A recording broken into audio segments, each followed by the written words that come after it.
আজকে রাতে আমরা পিকনিক করছি, কালকে মহালা, এই জন্য রাতে আমরা পিকনিক করছি। এখন কটা বাজে যাচ্ছে 10টা 40। রান্না হচ্ছে ওইদিকে, এই যে মাংস রান্না হচ্ছে, ওইদিকে ভাত হয়ে গেছে।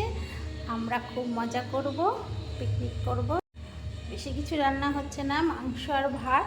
এই আমরা তিনজন মিলেই আছি, তিনজন মিলে আনন্দ করব। তারপরে ভোরবেলায় উঠে মহালা দেখব, খুব মজা হবে, দারুণ লাগবে, তাই না বলো বন্ধুরা? আর তোমরা কি পিকনিক করছো? এই আমরা তো করছি। একটু ছোট্টর ওপর মাংস আর ভাত না করলে হয়। আর ভোরবেলায় উঠে মহালা দেখব। চলো তাহলে টাটা, আবার পরে দেখাচ্ছে। দেখছো গাইস, ওইদিকে পিকনিক করছে সবাই, বক্স বাজছে, সারা রাত পিকনিক হবে, সেই মজা আমরাও করছি। যে মাংস রান্না হচ্ছে, ফুটলেই নামিয়ে নেবো আর কি। হওয়ার মধ্যে ওইদিকে আমার মেয়ে কষা মাংস নিয়ে বসে পড়েছে, চলো দেখাচ্ছি। আর আজকে রান্নাটা আমার বড়মশাই রান্না করেছে, চলো দেখাই।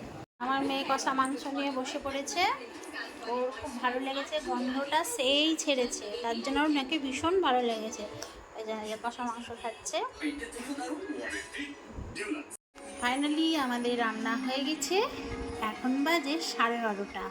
তাই আমরা খেতে বসে পড়েছি। এই দেখো মাংস হয়েছে আর গরম গরম ভাত, এই হচ্ছে আমাদের খাবার। রাত্রি 12:30 বাজছে, তাই আমরা এখন পিকনিক করছি, খাওয়া দাওয়া করছি। চলো তাহলে আবার কোনো নতুন ভিডিও নিয়ে আসছি, তাহলে এখন যাই, টাটা।